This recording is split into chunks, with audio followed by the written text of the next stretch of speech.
the International Drug Policy Consortium, an NGO who wishes to make a statement. The floor is yours. Thank you very much, Mr. Chair, for giving me the floor.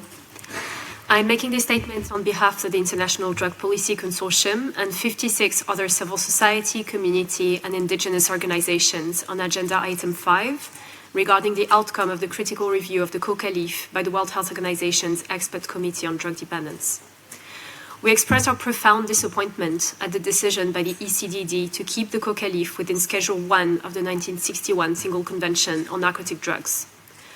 The coca leaf is a plant that has been cultivated and used by indigenous peoples in the Andean Amazonian region for ancestral, religious, cultural, nutritional, and medicinal purposes for millennia.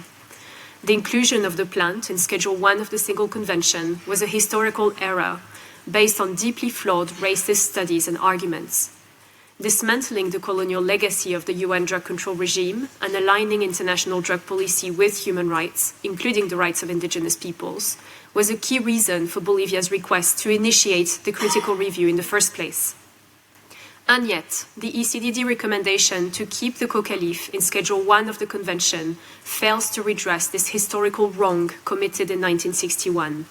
It overlooks the millennia of indigenous knowledge of the coca leaf and sidelines the rights of indigenous peoples to self-determination, to the use of their natural resources, and to the preservation of their culture, traditional medicines, and health practices. It also fails to adequately reflect new evidence of the therapeutic, nutritional, and industrial uses of the coca leaf, which are now widespread in the Americas and other parts of the world. Furthermore, the critical review process has given little to no attention to the additional human rights impacts of retaining the coca leaf in the 61 Single Convention. Today, thousands of families depend on coca leaf and cultivation to survive.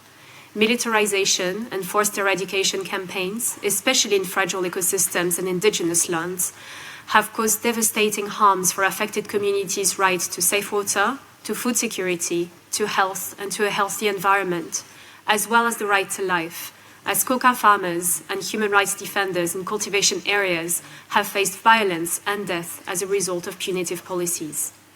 This critical review process once again showcases the inability of the international drug control system to question the failings of the punitive paradigm, to better align human rights principles, which should be at the core of the UN system as a whole, and to move towards meaningful reforms.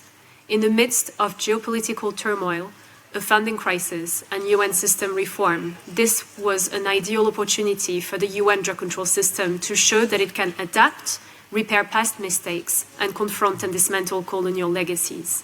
The ECDD has failed to do this and is simply propping up an outdated regime that has so clearly failed to achieve any of its stated objectives. Thank you very much.